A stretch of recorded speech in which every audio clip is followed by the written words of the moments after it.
दोस्तों, आपका मेरे YouTube चैनल में स्वागत है।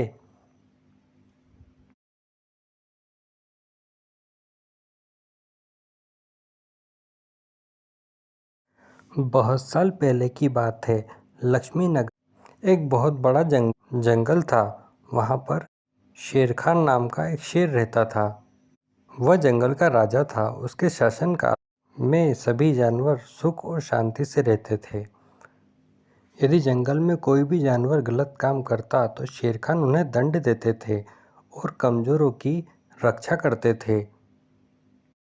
एक दिन शेर खान अपनी गुफा के सामने बैठे थे। तभी वहाँ पर उनका दोस्त भालू आता है। फिर दोनों दोस्त मिलकर जंगल और जंगल के जानवरों के बारे में बातें करने लगे। जंगल का सबसे शक्तिशाली जानवर हूँ। मेरे सामने जंगल का कोई भी जानवर टिक नहीं सकता। क्या कहते हो भालू भाई?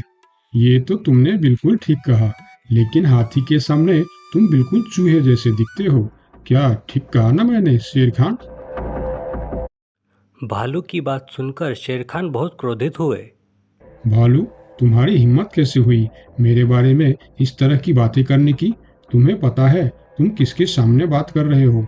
मैं इस जंगल का राजा हूँ। तुम मेरे दोस्त हो, इसीलिए तुम्हारे साथ मैं थोड़ा मजाक कर रहा था। तुम मेरे बात का बुरा मत मानना शेर खान। शेर खान नहीं, महाराज कहो महाराज। मैं इस जंगल का राजा हूँ, इसीलिए बाकी जानवरों की तरह तुम भी मुझे आज से महाराज कह के ही बुलाओगे। लेकिन शेर खान, हम दोनों दोस्त हैं, फिर भी तुम ऐसे क्यों बातें कर रहे हो? दोस्त है नहीं, दोस्त थे। आज से हमारी दोस्ती खत्म। आज के बाद मैं तुमसे कभी बात नहीं करूंगा। दोस्त कहकर मेरे सामने कभी मत आना। चले जाओ यहाँ से। अपने दोस्त के इस व्यवहार से भालू बहुत दुखी हुआ और वहाँ से चला गया। उसी जंगल में गोलू नाम का एक भी रहता था। वह दूसरों की चीज़ें चुराकर भाग जाता था। एक दिन गोलू चोरी करते हुए शेर खान के एक सिपाही द्वारा पकड़ा जाता है और उसे शेर खान के सामने विचार के लिए लाया जाता है। गोलू को देखकर शेर खान कहते हैं, गोलू, तुम्हारी चोरी की किस्से जंगल के दूर दूर तक मशहूर है।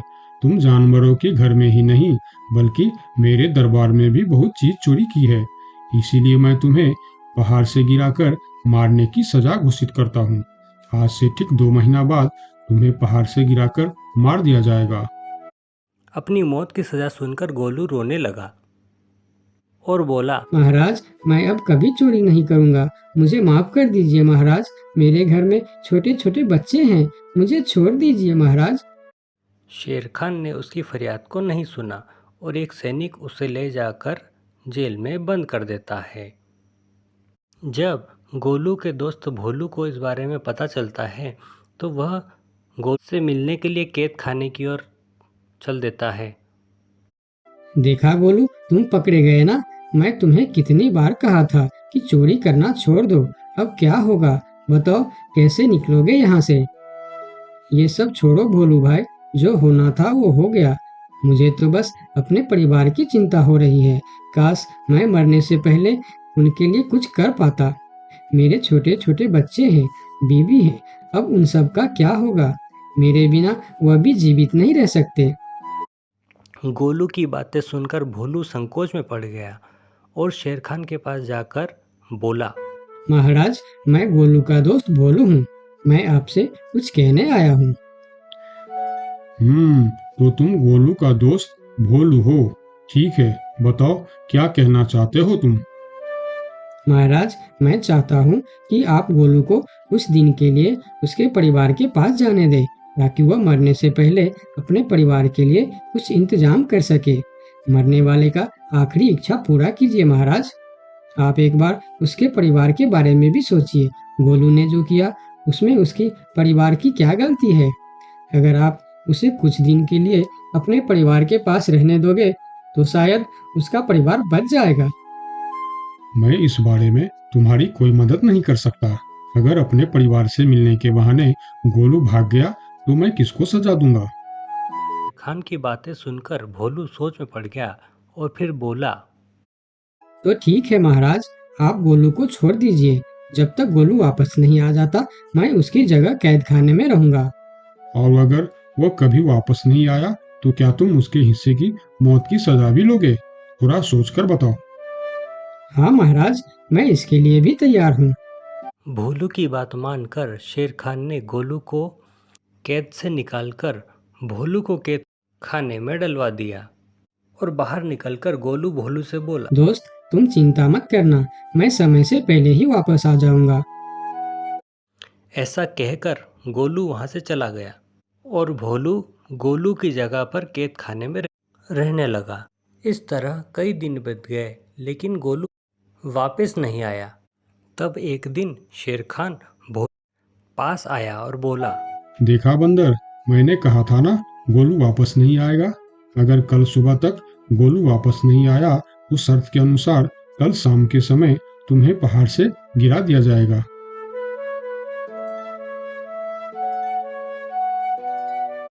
अगले दिन भी जब गोलू वापस नहीं आया तो शेर खान और उसके सैनिक भोलू को लेकर पहाड़ी के किनारे पर चले गए और शेर खान बोला, देखा ना मूर्ख बंदर, तुम्हारे दोस्त तुमको धोखा देकर चला गया।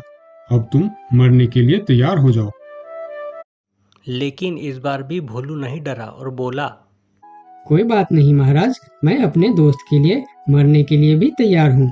मैं यह जानकर बहुत खुश हूँ कि मेरा दोस्त अपने परिवार के साथ खुश है। मेरे आगे पीछे और कोई नहीं है। मैं तैयार हूँ महाराज।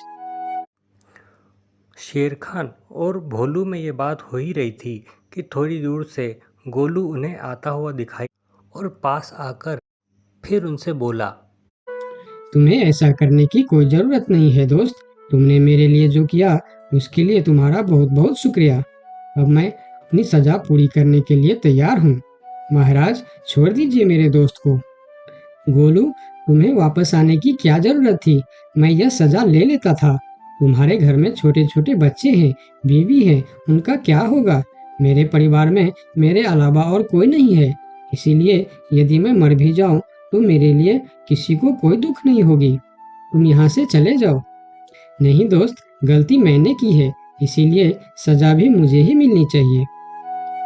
उन दोनों की दोस्ती देखकर शेर खान सोचने लगे, ये दोनों अपने दोस्ती के खातिर एक दूसरे के लिए जान देने के लिए तैयार है और मैं एक छोटी सी बात के लिए अपने सबसे अच्छे मित्र भालू से दोस्ती तोड़ दी। यह मैंने बहुत बड़ा गलती कर दी। मुझे इसका प्रायश्चित करना ही होगा। किसी को मरने की कोई जरूरत नहीं है। तुम दोनों की दोस्ती देखकर मैं गोलू की सजा माफ करता हूँ। और याद रखना गोलू, अगर तुमने फिर से चोरी की तो अगली बार मैं तुम्हारी सजा माफ नहीं कर पाऊंगा। नहीं नहीं महाराज, आज के बाद मैं फिर कभी ऐसा गलती नहीं करूँगा। आज से मैं ईमानदारी से मेहनत करके अपना परिवार चलाऊंगा। आपका बहुत बहुत धन्यवाद महाराज। ठीक है, अब तुम लोग यहाँ से जा सकते हो। उनके जाने के बाद शेर खान सीधा अपने दोस्त भालू के पास गया। भालू मेरा दोस्त, मैं यहाँ तुमसे माफी मांगने के लिए आया हूँ। मैंने जो उस दिन तुम्हारे साथ व्यवहार किया वह बहुत गलत था। मैं बहुत शर्मिंदा हूँ। मुझे माफ कर दो मेरे दोस्त। लेकिन महाराज, आपने तो कहा था। महाराज नहीं, शेर खान बोलो, शेर खान।